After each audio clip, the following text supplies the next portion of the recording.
And here's what I mean by this. We come up with all kinds of reasons why things are going on in the business, what's happening in the business, why is it happening. As a matter of fact, you guys come up with a million reasons why the shop's not doing well. So much so, you have it dialed in by the month. Well, January customers spend it all on the holidays. They don't have any money to spend on fixing their cars. So that should be better when we move on to February. Well, no, February, they're short month. They're still paying off them holiday bills. They can't fix their cars yet. Okay, well, March should be better. Well, no, now they're waiting for their tax return. They haven't gotten that money back yet. But when they do, things will get better. Okay, well, then April should be better. No, they found out they had to pay. Okay, well, let's move on to May. Well, now they're in vacation mode. They're saving for vacation. Their mind's on vacation. They don't have money to fix their cars. Well, June and July should be better then. Well, no, now they're all gone. They went on vacation.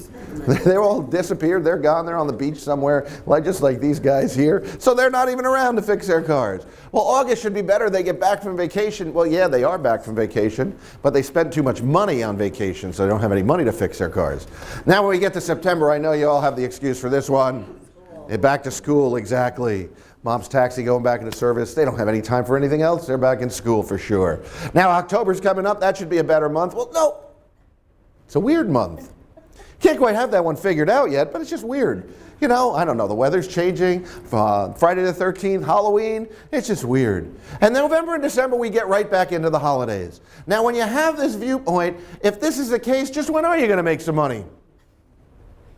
Now, it sounds crazy, but here's the thing. There's an old saying from Henry Ford, and it goes something like this, and this makes a lot of sense. Whether you think you can or you think you can't, you're probably right. So it starts with your decision and your viewpoint. How many of you have employees in your shop that hate to work on a certain manufacturer's vehicle? Yeah, we all run into that, right? You have the Ford guy who hates Chevy and Dodges. You have the Dodge guy who hates Chevys and Fords. You have the Chevy guy who hates Fords and Dodges. And a matter of fact, isn't it interesting, when they go to work on one of those vehicles, they come up with odd problems, can't figure it out, and it beats them up. Because it started with their decision. That it's like, oh, this thing's a piece of junk. I ran across that recently with a guy who thought that Jeeps were the vehicle, everything else was garbage. And he was trying to fix something on a Volvo. He's trying to take a caliper off of a rear wheel on a Volvo. Not that difficult to do, is it? Well, it was difficult for this guy because he's like, oh, it's not a Jeep. The two-day seminar is definitely worth the time and the money. You get a lot out of that seminar in just 2 days.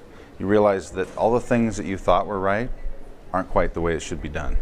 And it really turns your thoughts around and gets you thinking in the right direction. And realizing that you're not the only one out there. You know, you're in a group with, many other shop owners that are living life like you are right now, thinking there's no hope. And when you've got somebody there that's showing you that it can be done, and it just brings it all into light. And yeah, you definitely get a lot out of that first 2 days.